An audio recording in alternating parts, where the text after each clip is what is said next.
2 চামচ পোস্ত আর একটা কাঁচা লঙ্কা একসঙ্গে বেটে নিয়েছি। সেই বেটে রাখা পোস্তটা আমি দিয়ে দেব এই ঢ্যাঁড়সের মধ্যে।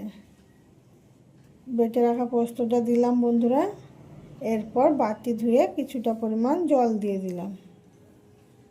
দেখুন বন্ধুরা কি সুন্দর লাগছে ঢ্যাঁড়স পোস্ত।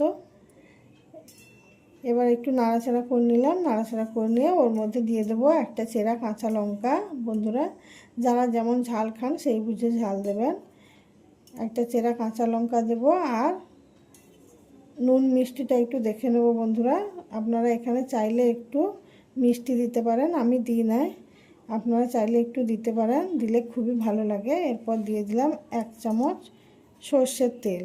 ছোট একটা চামচে 1 চামচ কাঁচা সর্ষের তেল দিয়ে নাড়াচাড়া করে দিলাম। দিয়ে গ্যাস অফ করে দেবো বন্ধুরা। দেখুন আমার ঢ্যাঁড়স পোস্ত রেডি। এইভাবে রান্না করে খাবেন বন্ধুরা, দারুণ লাগে ঢ্যাঁড়স পোস্ত।